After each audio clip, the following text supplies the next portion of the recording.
The cafeteria was always the loudest place in school. Trays clattering. Chairs scraping. Students shouting across tables about homework, drama, or who said what on social media. But at the far corner, where the sunlight barely reached, sat Mia. Quiet.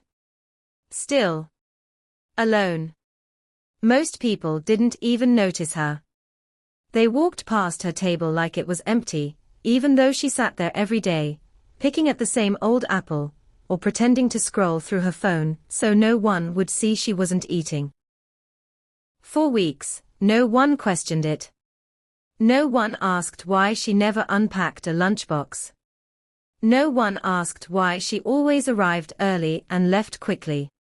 Except Jordan. Jordan wasn't the loudest kid, or the funniest, or the most popular. But he had a habit of paying attention to the things everyone else ignored. He noticed when teachers were tired. He noticed when his friends were sad. And he noticed Mia, really noticed her. One Tuesday, he saw her sit down, place nothing on the table, and stare at her hands like they were supposed to magically produce food.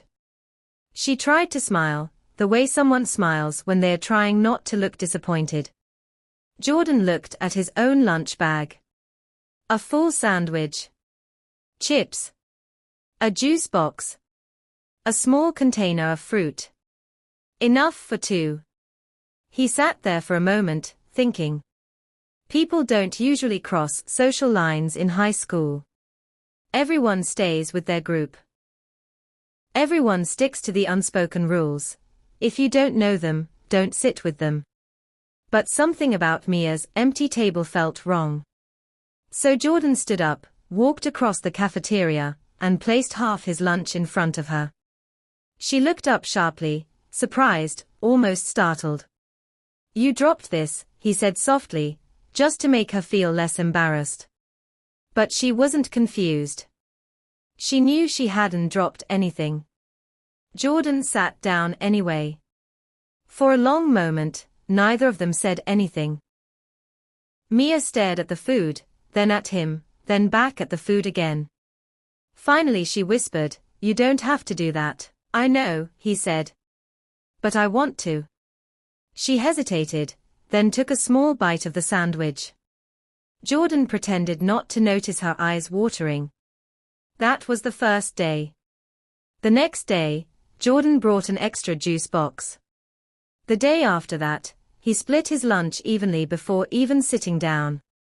By the end of the week, the lonely table in the corner wasn't lonely anymore. It was theirs. But the truth came out one rainy afternoon. Jordan stepped outside the cafeteria and saw Mia sitting on the stairs, wiping her eyes. He sat beside her quietly, waiting for her to speak. "My mom works late," she said finally. "Really late. And she leaves early. Sometimes, there's nothing at home for breakfast. Or lunch." I didn't want people to know. Jordan didn't interrupt. He didn't apologize. He didn't say, "I understand," because he knew she needed something better. Instead he said, "Well, then you're stuck with me. Because I'm not eating lunch alone anymore." Her small laugh, shaky and soft, was the real beginning of their friendship. Weeks turned into months. They studied together in the library. Walked home together. Saved seats for each other in class. Shared secrets about teachers, crushes, and dreams they were too scared to say out loud. Mia slowly grew brighter. She laughed more. She participated in class. She stopped shrinking into herself. And every day, without fail, they shared lunch. One Friday, when the cafeteria was chaotic as usual, Mia placed a neatly wrapped sandwich in front of Jordan. He blinked. "What's this?" "I made it," she said shyly. "I wanted to repay you. For everything." Jordan smiled slowly, touched. But Mia shook her head. "No," she said. "It's not about the food. It never was. It's about you sitting with me when no one else did. The words hung in the air, warm and heavy.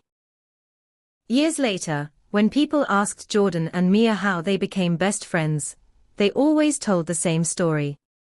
Not about the day he shared his lunch, but about the day she finally shared hers.